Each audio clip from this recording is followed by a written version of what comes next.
So welcome to English lovers by Honey D मेरे दोस्तों, थोड़ा बहुत बहुत स्वागत है मेरे channel English lovers by Honey D ते अज असी एक कंबीनेशन जिहड़ी कि कोरिलेटिव कंजंक्शन है उहदे बारे गल करने जा रहे हैं कि आपां उहनूं कदों यूज़ करते हैं तो वह किन्नी क हैल्पफुल है सानू मतलब साडे बैंड स्कोर नूं इनक्रीज करन लई। जेकर आपां इस कंस्ट्रक्शन नूं यूज़ करते हैं तो साडा जिहड़ा सेंटेंस है वो होर इंफैटिक बन जाता है। मतलब जदों इहदा यूज़ करते हैं असी मतलब सब नूं पहलां आपां दस्से दिंदे हैं कि किहड़े कंजंक्शन की गल करनी है। आपां गल करनी है नॉट ओनली ते बट ऑलसो। कंबीनेशन इहदी किहदे नाल है? बट ऑलसो दे नाल। ठीक है, नॉट ओनली बट ऑलसो इनू कहने आपां कोरिलेटिव कंजंक्शन। ठीक है, उदा जे इहदी कैटेगरी देखी जाए तो यह एडिटिव कंजंक्शन है। ये मतलब दो आइडियाज़ नूं ज्वाइन करती है इकट्ठे नूं। ठीक है, जिद्दां आपां एज वैल एज यूज़ करते हैं या एंड यूज़ करते हैं, इहदे विच भी आपां दो चीज़ां जाहिर कर सकते हैं। मतलब कहण दा भाव जदों आपां like when we want to connect and emphasise to phrases, जदों आपां दो फ्रेजिज नूं कनैक्ट करना चाहते हैं या उन्होंने उत्ते पर मतलब उन्होंने दी इन्फ्लुएंस पानी चाहते हैं या एम्फेसाइज करना चाहते हैं उन्होंने उत्ते, या दो शब्दों के आपां एम्फेसाइज करना चाहते हैं पूरा मतलब उन्होंने पूरा स्ट्रैस पाना चाहते हैं। मतलब उन्होंने इंपॉर्टेंस के अकॉर्डिंग उन्होंने उत्ते स्ट्रैस पेगी तो जिन्हां दी मतलब वैल्यू सेम होएगी। कहण दा भाव दोनों ही सेम पोजीशन ते होणगे। जिहड़े दो वर्ड्स होणगे मतलब एक्यूरेट टू से टू बी वैरी एग्जैक्ट जे आपां गल करिए तो आपां एडजैक्टिव की गल करते हैं कि दो एडजैक्टिव नूं एक्सप्रैस करन लई जदों आपां मतलब किसी कंबीनेशन यूज़ करते हैं तो मोस्ट प्रोबेबली आपां साडे दिमाग दे विच साडे जहन दे विच जिहड़ी कंबीनेशन आंदी है वो आंदी है नॉट ओनली ते बट ऑलसो। ठीक है, जदों इनू आपां लिखते हैं दोस्तों तो इहदे विच सानू एक कंस्ट्रक्शन नूं दिमाग दे विच जरूर रखना हुंदा है कि किवें इहदी पॉसिबल कंस्ट्रक्शन हो सकती है। नॉट ओनली बट ऑलसो नूं आपां जदों एक सेंटेंस 'च यूज़ करते हैं तो किवें किवें यूज़ किया जा सकता है, वो दिमाग दे विच साडे जहन दे विच रहना चाहिए है। तो उही चीज़ नूं मैं तुहाडे अगे पेश करन जा रहा तो तुसीं उस चीज़ नूं समझना। ठीक है, सब नूं पहलां आपां क्या लिखते हैं जदों भी मतलब आपां इहनूं चार तरीके नाल यूज़ कर सकते हैं नॉट ओनली बट ऑलसो नूं चार तरीके नाल मिनिमम। मतलब चार मिनिमम तरीके जिहड़े मैं तुहानूं दस्सण लग्गिआ कि किवें किवें आपां नॉट ओनली बट ऑलसो नूं यूज़ कर सकते हैं। सब नूं पहलां तां साडे कोल जदों सेंटेंस लिखते हैं सब नूं पहली चीज़ आपां लिखते हैं सबजैक्ट। जदों आपां सबजैक्ट लिखते हैं उहदे नाल आपां पाउणी है वर्ब। ठीक है, मान लो वर्ब पहलां आ गई फिर तुसीं नॉट ओनली लिखिया। ठीक है, तो इस तो गाहां तुसीं लिख दिता एडजैक्टिव। कहण दा भाव नॉट ओनली तो अगला अक्षर जिहड़ा आ गया वो आ गया एडजैक्टिव। तो फिर बट ऑलसो जदों आपां लिखना है बट ऑलसो ना ही केवल ਇਹਦਾ मतलब पंजाबी ਦੇ ਵਿੱਚ ਤਾਂ ਇਹੀ हो गया ना, ना ही केवल पर वो भी बट ऑलसो ते अगला भी क्या होएगा एडजैक्टिव। ठीक है, हुण ਇਹਦੇ ਵਿੱਚ एक पैरलल रूल कहा जाता है कि नॉट ओनली तो गाहां जेड़ा भी पार्ट्स ऑफ स्पीच होएगा बट ऑलसो तो बाद भी एक पार्ट्स ऑफ स्पीच होएगा जेड़ा कि सिमिलर होएगा। जे इधर एडजैक्टिव है तो इधर एडजैक्टिव है। ठीक है, मान लो आप एग्जाम्पल लैने आ ही इज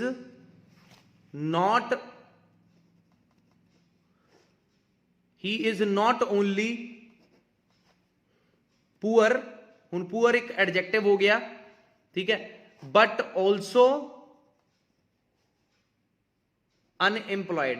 एक तो वो गरीब है तो दूसरा वो की है अनएम्पलॉयड। ते दो एडजैक्टिव हो गए, अनएम्पलॉयड भी इत्थे एडजैक्टिव हो गया। ते ना कला हो ना पुअर है पर नाल दे नाल की है होर नॉट ओनली इज पुअर। मतलब इत्थे दिमाग 'च जो रखना वो हैगा पैरलल रूल। नॉट ओनली तो बाद आपां एडजैक्टिव लाया, बट ऑलसो तो बाद भी आपां फिर की लावांगे एडजैक्टिव लावांगे। मेन गल जिहड़ी मैं मुद्दे दी तुहानूं दस रहा। ठीक है,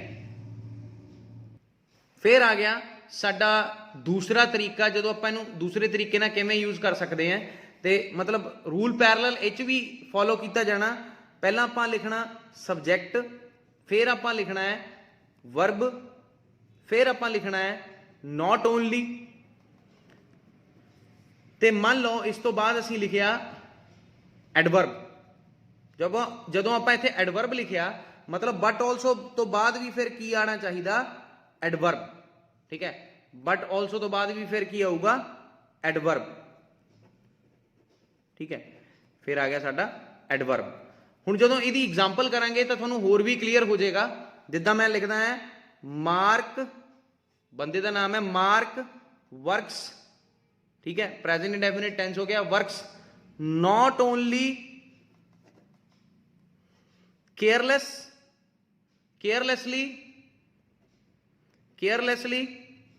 हुण केयरलैसली भी एक कला एडवर्ब हो गया ना।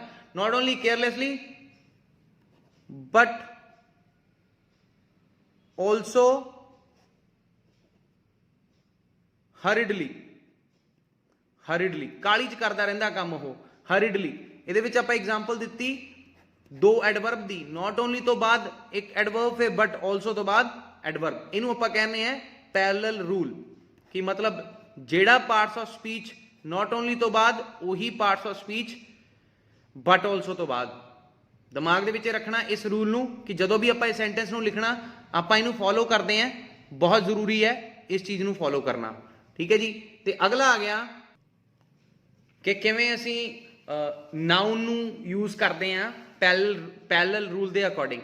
किवें आ वो कि जदों आपां लिखदे हैं पहलां सब नूं पहलां क्या लिखांगे, फिर सबजैक्ट, फिर क्या लिखांगे वर्ब, मतलब वर्ब उस तो बाद आए जाएगी कहण दा भाव, ठीक है। फिर नॉट ओनली उहदे नाल की आएगा फिर नाउन, ते फिर गहां बट ऑल्सो दी कंबीनेशन दे नाल फिर की आऊगा नाउन कहण दा भाव।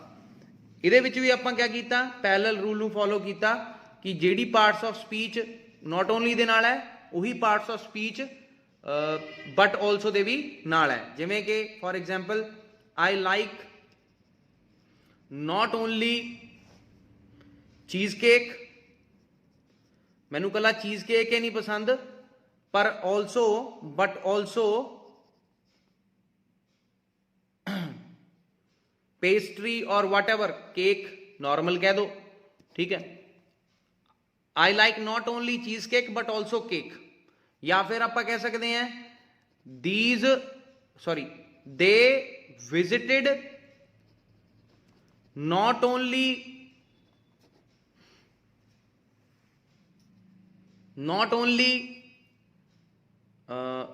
जर्मनी नाम है कंट्री का, ठीक है, जर्मन, ठीक है, जर्मनी ते बट ऑल्सो स्पेन, ठीक है। तो they didn't go to one place, केड़ा कि जर्मनी नहीं कले गए तो स्पेन भी गए, दोनों नेम हो गए। इस करके नेम होने करके प्रॉपर नाउन होने करके एक ही ने मतलब रूल फॉलो करते हैं पैरेलल रूल। मैं जी मेन चीज़ समझानी चाहना थानू कि जो नॉट ओनली बट ऑल्सो नूं आपां यूज़ करते हैं तो उत्थे क्या यूज़ करते हैं असीं कि पैरेलल रूल नूं फॉलो किया जाता है। फिर इस तो बाद जो लास्ट तरीका इहदा यूज़ करन दा वो की है कि आपां नॉट ओनली नूं वर्ब तो पहला यूज़ करना। पहला जिहड़े कीते आपां पहला वर्ब लिखी फिर उस तो बाद नॉट ओनली नूं लिखिया, पर इस दे विच आपां की करांगे सबजैक्ट फिर नॉट ओनली फिर वर्ब फिर बट ऑल्सो फिर वर्ब। ये पैरेलल रूल तो ये नाल चलिया ही रहना, बट ये एक चीज़ तुसीं देखी होनी है कि आपां वर्ब नूं गाहां कर दिता। जो वर्ब नूं गाहां कर दिता नॉट ओनली तो गाहां कर दिता तो गाहां भी फिर बट ऑल्सो दे नाल की आएगा वर्ब। ते जिहड़े बाकी स्ट्रक्चर्स जिहड़े लिखते ने वो ध्यान नाल देखण कि फॉर्मली जो आपां लिखते नॉट ओनली बट ऑल्सो नूं तां आपां इस रूल नूं क्या फॉलो करते हैं या नहीं करते हैं, वो ध्यान दे विच रखिया जावे कि जिहड़ा पैरेलल रूल है उन्होंने फॉलो किया जाना चाहिए है जे टू बी वैरी एग्जैक्ट, ठीक है। दे नॉट ओनली स्पीक, हुण स्पीक क्या गई इत्थे वर्ब, नॉट ओनली तो बाद मतलब कहण दा भाव बट ऑल्सो तो बाद भी फिर क्या आना चाहिए verb. They not only speak Spanish they not only speak French language नहीं कली बोलते बट ऑल्सो स्पेनिश या फिर आपां इंग्लिश लिख देंगे, ठीक है। जिहड़ी मर्जी लैंग्वेज कहण दा आपां इहदे विच की कीता आपां जे आपां कह दईए इत्थे कला इंग्लिश है तो फिर की रॉन्ग हो जाना। जे आपां पैरेलल रूल नूं फॉलो करते हैं तो आपां क्या लिखेंगे बट ऑल्सो लर्न इंग्लिश, और या ऑल्सो स्पीक इंग्लिश। ਇੱਥੇ ਆਪਾਂ ਰਿਪੀਟ ਕਿਉਂ ਨਹੀਂ ਕੀਤਾ? ਜੇ ਆਪਾਂ ਇੱਥੇ ਇਕੱਲੇ ਦੀ ਗੱਲ ਕਰੀਏ ਤਾਂ ਆਪਾਂ ਇੱਥੇ ਇਕੱਲਾ ਸਪੀਕ ਕਹਿਣਾ ਚਾਹੁੰਦੇ ਆ, ਤਾਂ ਕਰਕੇ ਇੱਕ ਵਾਰੀ ਹੋਇਆ ਇਹ। ਵਰਬ ਇੱਕੋ ਤਰ੍ਹਾਂ ਦੀ ਹੈ ਕਹਿਣ ਦਾ ਬਾਅਦ, ਤਾਂ ਆਪਾਂ ਇੱਥੇ ਨਹੀਂ ਲਿਖਿਆ। ਬਟ ਆਮ ਤੌਰ ਤੇ ਯੂਜੂਅਲੀ ਆਪਾਂ ਕੀ ਫੋਲੋ ਕਰਦੇ ਆ? ਇਸ ਰੂਲ ਨੂੰ, ਪੈਰਲਲ ਰੂਲ। ਜਦੋਂ ਵੀ ਆਪਾਂ ਨੋਟ ਓਨਲੀ ਬਟ ਆਲਸੋ ਨੂੰ ਯੂਜ਼ ਕਰਨਾ ਹੈ, ਸਮਝ ਗਏ? ਤਾਂ ਦਿਮਾਗ 'ਚ ਰੱਖਿਓ ਕਿ ਇਸ ਚੀਜ਼ ਨੂੰ, ਕਿ ਇੱਥੇ ਇਸ ਕਰਕੇ ਨਹੀਂ ਯੂਜ਼ ਕੀਤਾ ਕਿਉਂਕਿ ਦੋਨੋਂ ਦੇ ਬਾਰੇ ਐਕਸ਼ਨ ਸੇਮ ਹੈ। ਜੇ ਆਪਾਂ ਲਿਖੀਏ ਦੇ note only speak French but also speak English, ਉਹ ਵੀ ਰੋਂਗ ਨਹੀਂ ਹੋਏਗਾ, ਉਹ ਵੀ ਰਾਈਟ ਹੀ ਹੋਏਗਾ। ਉਹ ਰੋਂਗ ਨਹੀਂ ਹੋ ਸਕਦਾ ਕਿਉਂਕਿ ਸੇਮ ਵਰਬ ਹੈ, ਕੋਈ ਚੱਕਰ ਨਹੀਂ ਹੈ ਉਹਦਾ। ਬਟ ਫਿਰ ਵੀ like to avoid any sort of confusion, ਤਾਂ ਮੈਂ ਤੁਹਾਨੂੰ ਦੱਸਿਆ ਕਿ ਇੱਕ ਪੈਰਲਲ ਰੂਲ ਹੈ ਜਿਹਨੂੰ ਫੋਲੋ ਕੀਤਾ ਜਾਂਦਾ ਜਦੋਂ ਵੀ ਆਪਾਂ ਨੋਟ ਓਨਲੀ ਬਟ ਆਲਸੋ ਨੂੰ ਯੂਜ਼ ਕਰਦੇ ਹਾਂ, ਠੀਕ ਹੈ?